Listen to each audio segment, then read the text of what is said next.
You, Mr. Roach. You know Yeah, him? yeah. I talked to his son earlier. Is his son here? Yeah, he's. I was just gonna. He was just. Oh, here, he's right here. Oh, jeez. Start talking to He's been in Sean. my gym before. Tell us about that. What were you doing in the gym with?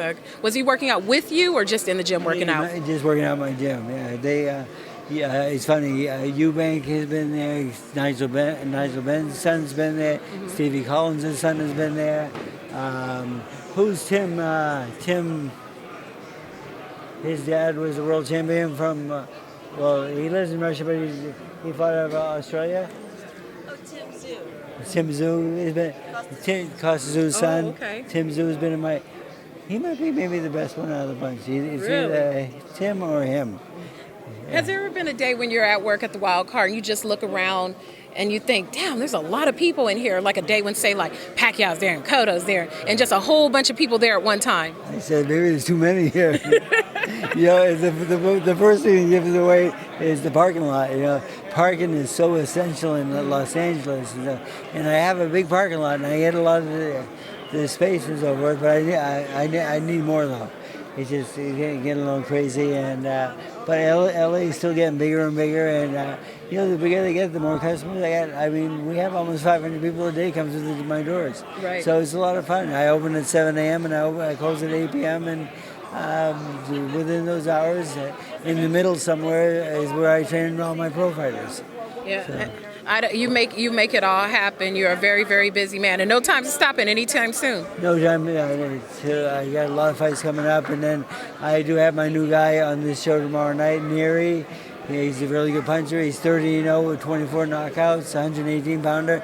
He did come in a pound overweight, but I couldn't force him to lose it because he's going to move up to 122 for next fight. You know what's funny is I was in the gym this morning, and he was in the gym this morning working out, like with his full sweats, running on the treadmill, still working hard. Yeah, he's still working hard. Just weight's always been a little bit of a problem with him, and he needs a little more discipline in his life, and he'll be okay. It's funny. He went home 3 times for the first 3 weeks, and then he'd go home to Mexico. And I said, "Why are you going home to Mexico?" He says, "I see my family." I said, "Well, I think you're in training camp here. I think you're better off staying here." And then I heard that one of his brothers was pretty sick at home, so I said, "Hey, did you go see your brother?" And he says, "No." I said, "Why not?" He said, "Because you told me not to go home." See, trying to guilt you into that. That was nice of him, though. He's learning because, like, one day, he didn't show up, and then the next day I says, "I didn't show up." And then he called me up and said, "Freddie, how come you're not in the gym?" I said, "How's it feel?" Yeah. So, these guys, they have to have discipline. They have to work. Do you think it's harder? We have so many modern conveniences now for fighters to lose weight and cryogenic and all these things fighters now.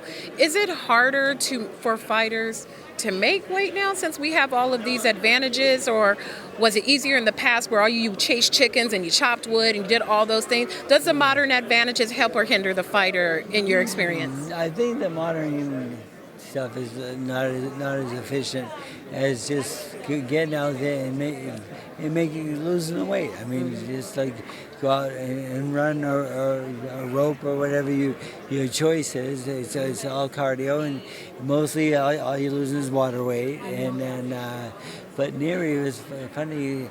I mean, like every time he's having trouble with weight, and then he comes to the corner for a drink of water in between rounds. And I give him like that much, right? And he says, "Can I get a drink?" I says, "No." He says, "Why?" I said, "Because you're losing weight." I said, "You're trying to make weight. Drinking the water is not going to help you."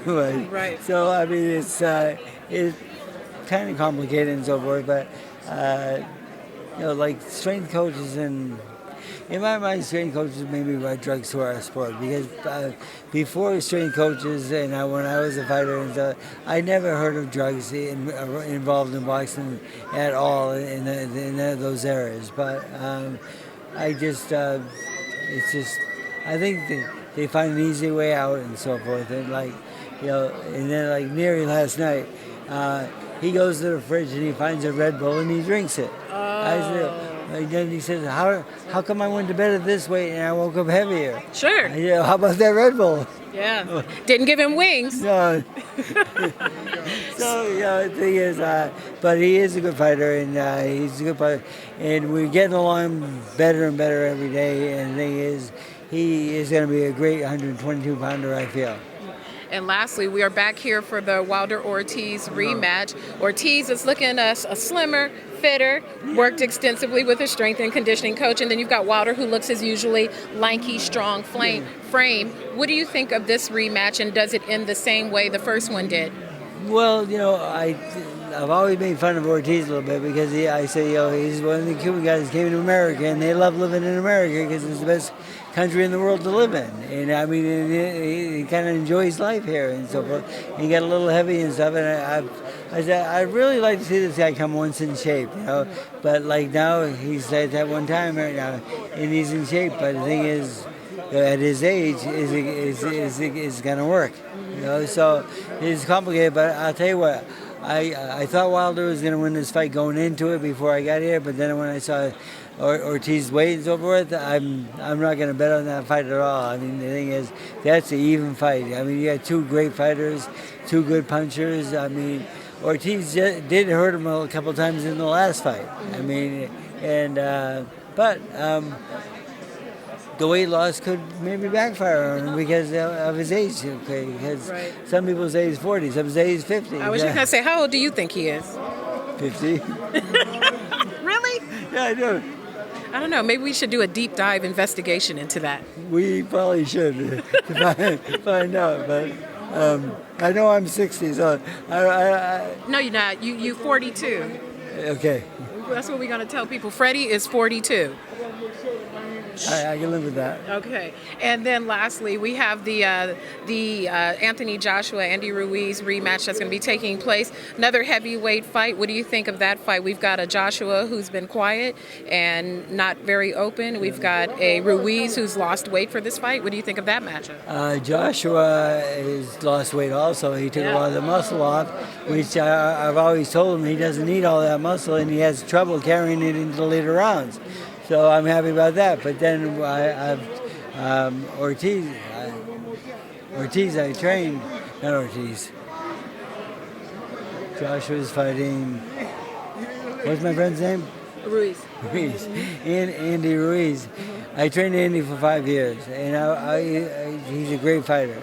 And he was always a great fighter when he was really heavy. And the thing is, they have him losing weight and you're going down weight. I said, well, you won the world title when you were heavy. I said, so what's wrong with that? I mean, you had a great performance. And now he's I saw him on the magazine the other day, and he lost a lot of weight and he's skinny. And I don't think skinny's good for him. I think he fights much better. He absorbs punches well. He's got the best combinations in the world. He throws combinations unbelievable. But I don't know why I don't see why he lost the weight. The other guy needed to, but I don't think he did.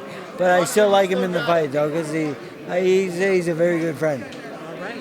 Well, I thank you, Freddie. I know you want to move on. Always appreciate your time. Enjoy your time here. Thank you very much. Till next time. I hope so.